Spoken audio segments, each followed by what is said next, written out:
saya Iskandar Dito 611-1801-082. Pada video kali ini saya ingin menjelaskan mengenai rancangan bangunan politeknik yang saya buat untuk studio perancangan arsitektur 6 di Universitas Katolik Parahyangan.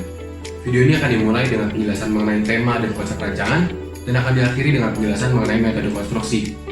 Dimulai dari tema rancangan, tema diambil dari dua konteks yang menurut saya sangat unik pada proyek kali ini. Konteks fungsinya adalah politeknik dan konteks tapaknya adalah historical building yang ada di dalam tapak, yaitu bangunan galeri wastu. Kedua hal ini tidak saya pandang sebagai kedua hal yang saling bertentangan atau dilematis, melainkan kedua hal yang seharusnya dapat berdialektika dan hidup bersama. Demikian saya mengambil frasa koeksis sebagai tema rancangan, di mana koeksis sendiri berarti hidup bersama. Tema tersebut kemudian diimplementasikan melalui konsep bentuk dan ruang. Konsep bentuknya sederhana, yaitu mengadakan substraksi agar tercipta framing terhadap galeri wastu, sehingga terjadi dialog geometri yang harmonis antara bangunan baru dan bangunan lama. Kedua, mengingat proyek terletak pada simpang jalan, maka perlu adanya penyikapan yang kuat terhadap node. Di sini saya mengambil strategi substraksi guna menciptakan kesan keterbukaan terhadap simpang jalan. Beralih ke konsep ruang, dihadirkan plaza besar yang menjadi common orientation dari bangunan baru dan bangunan lama, serta menjadi elemen yang mengundang bagi pejalan kaki trotoar dari jalan wastu kencana.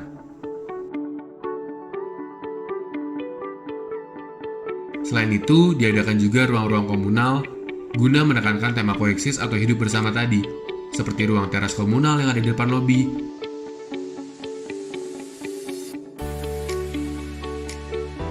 atau coworking space yang berada di area semi-privat. Beralih ke sistem zoning ruang dimulai dari area semi-publik yang diletakkan pada area depan bangunan, yaitu pada sisi podium depan.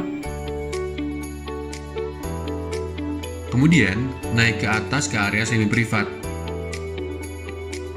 Barulah kemudian ada ruang-ruang privat seperti area direksi dan jajaran jurusan, serta area dosen.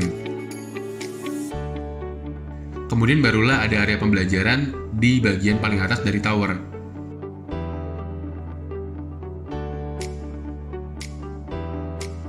Tidak lupa area bengkel diletakkan di belakang tapak, dengan pertimbangan agar bising dari fungsi bengkel tidak mengganggu fungsi-fungsi lainnya. Nah, sekarang mari kita bicara tentang sistem struktur bangunan. Mengingat bangunan ini hanya memiliki ketinggian di bawah 10 lantai, dan hanya terletak pada zona wilayah gempa 4 berdasarkan Kementerian PUPR, maka dapat dikatakan bahwa bangunan ini cukup menggunakan sistem rigid frame, bahkan tanpa adanya core wall. Namun karena adanya keinginan untuk memberikan nilai ketahanan gempa yang lebih, maka diadakan shear wall pada bangunan ini, yaitu pada bagian area tangga darurat yang terletak pada sisi kedua ujung tower. Nah, kondisi demikian menciptakan konfigurasi yang simetris dan mencegah terjadinya puntir. Selain itu, bangunan ini juga menuntut adanya ruang-ruang bebas kolom, yaitu pada fungsi auditorium yang menggunakan sistem planar truss dan juga pada fungsi badminton hall yang menggunakan sistem monobeam. Oh ya, jika tidak sekilas dari maket ini, maka dapat terlihat bahwa bangunan seperti membutuhkan adanya dilatasi, yaitu pada bagian antara tower dengan kedua sisi podium. Padahal jika diperhatikan secara sastrama, bagian depan yaitu bagian auditorium sebetulnya tidak terlalu dominan, sehingga dapat dikatakan hanya sebagai adisi dari area tower. Sementara area belakang juga sudah ada pembagian di sini dan terhubung dengan adanya jembatan. Selain itu juga kalau kita bicara tentang dilatasi, secara ekonomi dilatasi akan memakan biaya besar, yaitu untuk konstruksi kolom, konstruksi balok, dan juga untuk pencegahan terhadapnya kebocoran. Oleh karena itu, dinilai bahwa secara ekonomis dan secara struktur dilatasi tidak begitu urgent. Nah, selanjutnya mari kita bicara nih tentang pola pembebanan.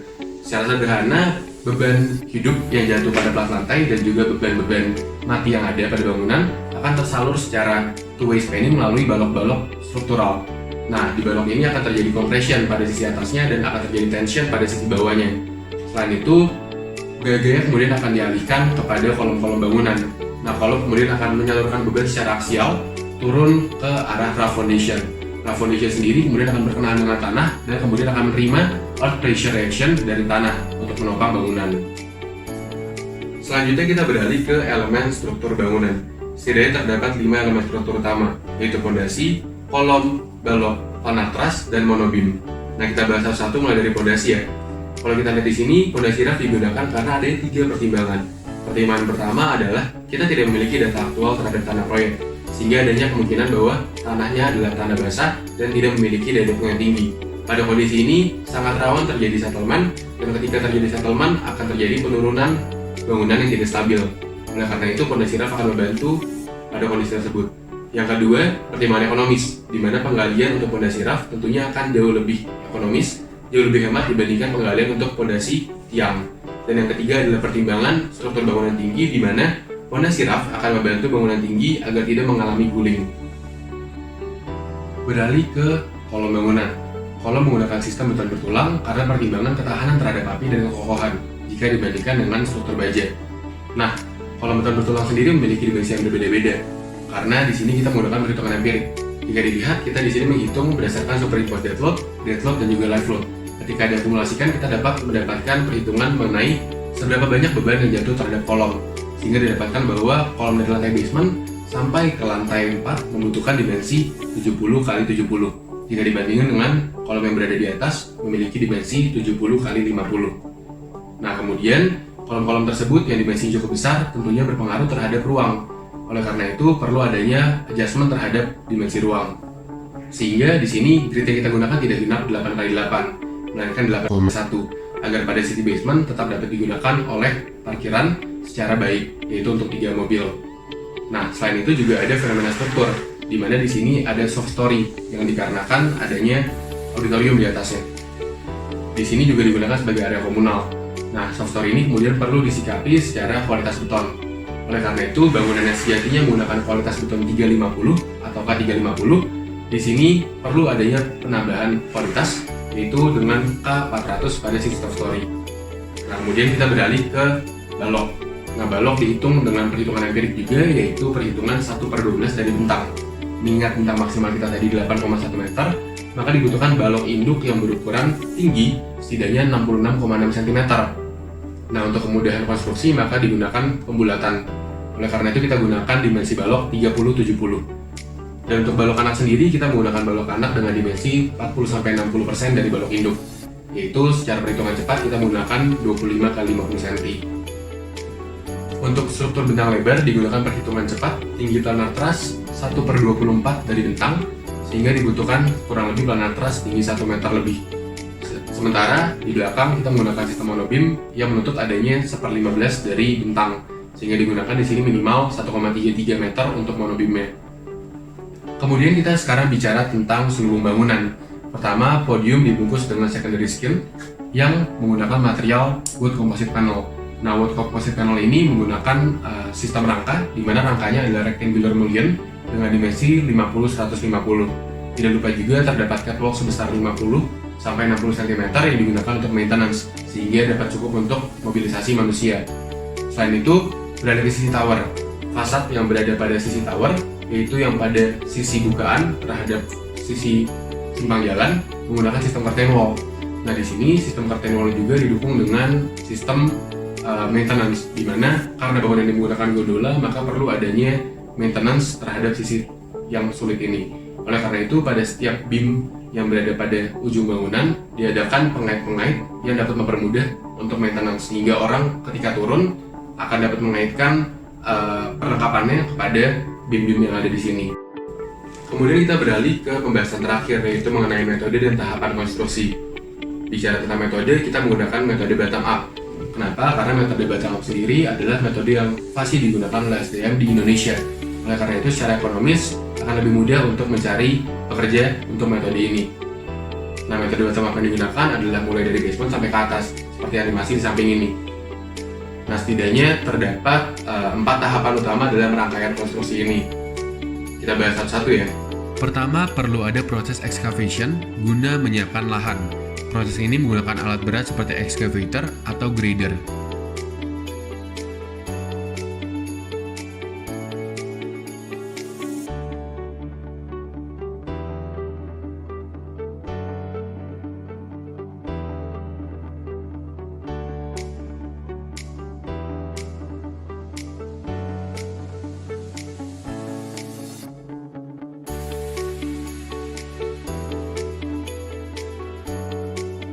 Kedua, dilakukan pengecoran dan penulangan pondasi raf.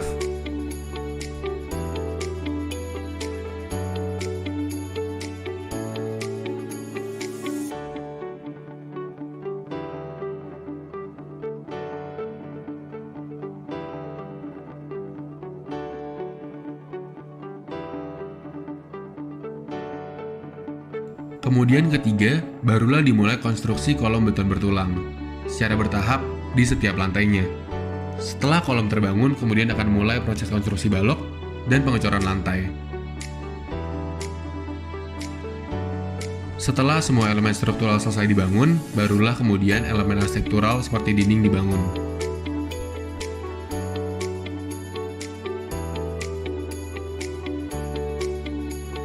Sekian penjelasan singkat mengenai Bandung Politeknik. Jika teman-teman ingin melihat gambar kerja yang lebih detail, teman-teman dapat mengakses melalui Coroflot, yaitu pada link yang ada di deskripsi di bawah ini. Oh ya, kalau teman-teman punya masukan, kritik maupun saran terhadap desain maupun struktur dari rancangan saya, silakan tulis di kolom komentar sehingga kita dapat saling membangun. Nah, terima kasih atas atensinya, dan sampai jumpa.